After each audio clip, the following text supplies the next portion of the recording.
So today I'm jumping into CJC 1295, no DAC, and ipamorelin. I believe it's important that I make this video because I didn't cover certain topics in my last video of CJC 1295 and ipamorelin, and I've also gotten a lot of questions and comments on how to research these peptides still. So we're going to be covering some super important topics today. That way you guys have all the accurate, updated information that you need, so don't have to look anywhere else. Some of the topics that we're going to be covering today is separate vials of CJC 1295, no DAC, and ipamorelin, so you know how to research them separately, no blends.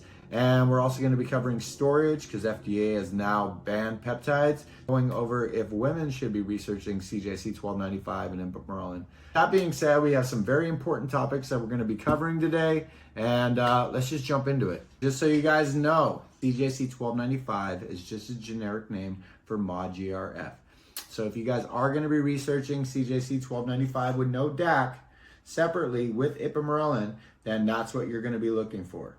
But we're just going to stick with CJC so there's nothing confusing, okay? Super important. I just want to go over separate vials. If you guys are researching CJC 1295 with no DAC and ipamorelin, then you guys want to research them in equal parts, all right? If you're doing 250 micrograms of CJC, you're going to want to do 250 micrograms of ipamorelin because they both hit different receptors in the body. The CJC is going to hit the pituitary gland, which is a GHRH, and ipamorelin, a GHRP, is going to hit a ghrelin hormone or the stomach area. I'm not going to oversaturate by doing equal parts. So it's very important that you guys understand, if you're going to do 250 micrograms of CJC, do 250 micrograms of ipamorelin. 500 micrograms of CJC, 500 micrograms of ipamorelin. Always do them in equal parts.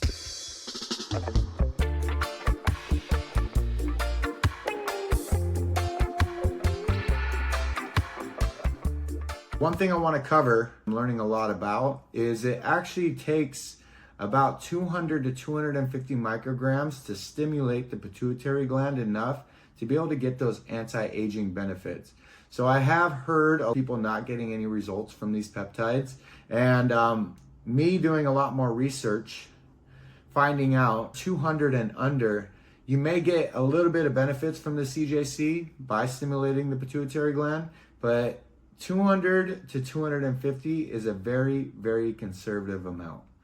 So just know that, all right? If you guys are doing 150, you guys aren't going to get the best benefits. Let's just say that. I know in my previous video, I said if you're going to split your dosage of 300 micrograms, you could do 150 in the morning, 150 in the evening. If you guys are looking for anti-aging benefits, I'd recommend from anywhere 250 to 300 micrograms. You're looking to burn some fat and build some muscle and overall just get metabolic with these things, I'd say 300 to 500 micrograms is great. I'm not saying everybody is going to get the most insane benefits from these peptides, but you're definitely going to want to do the correct amount, and you're definitely going to want to do all protocols to get the best benefits from these peptides. I'd say 250 to 300 is a good place to start. That's that. All right, so let's just get into this peptide storage. So FDA has now just banned peptides, so people are buying peptides in bulk. So that little freeze-dried powder that you see on the bottom, that's called lyophilized. That means it's freeze-dried and it is very stable. But I want you guys to know how to store your peptides so that way you get maximum longevity and stability. So if your peptides are in transit, room temperature, they're good anywhere from 2 to 3 months, okay? But it is recommended as soon as you receive your peptides that you put them in the refrigerator. If you keep them in a 4 Celsius or 39 Fahrenheit in your refrigerator, they can stay good for 1 to 2 years.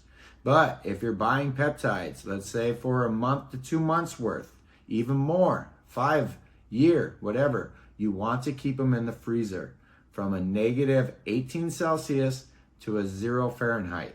This will ensure your peptides can last anywhere from 2 to 3 years, probably longer. After you reconstitute your peptide, the bacteriostatic water that you're putting into your peptide is just a preservative. It lasts 28 days. But some peptides have longer stability and shelf life than others, so they can last a little bit longer, but regardless, the preservative only keeps the peptide good for about 28 days. After that, it loses potency very, very quick. That's that right there.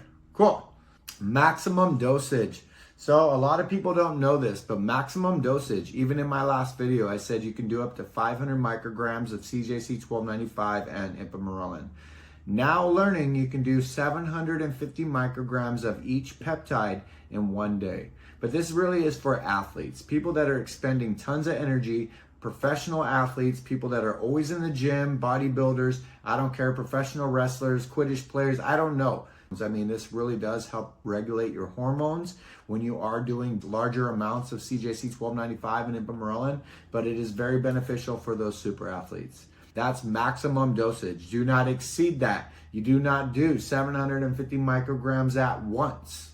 You could do 250 micrograms in the morning, 250 micrograms after a hard intensive workout, 250 micrograms in the evening. You can also do 250 micrograms in the morning, and let's say you just want to do one big shot at night, 500 micrograms in the evening. With that being said, that is maximum dosage for CJC 1295, NODAC, and ipamorelin. So this is a very important topic I just want to cover real quick. Should women be doing peptides? Amino acids are very, very crucial for our body. Our body's made up of amino acids. It releases that HGH back into our system, so we get youthful maximum benefits. And so yes, it is very important that women and men research peptides. Quick, and that's that. CJC with DAC. I just want to cover this real quick. I don't know a lot about it, but the one thing I do know is you do not want to research it. The reason is it doesn't mimic the same release of HGH as CJC 1295 NODAC or MOD-GRF, and that doesn't mimic the way that our natural body releases it, so it is not beneficial for you. All right, it stays in the system longer. It's supposed to be out quick, so I wouldn't research it if I were you. Always make sure that you're researching your CJC 1295 with ipamorelin. Always make sure that you're researching testosterone with ipamorelin. Some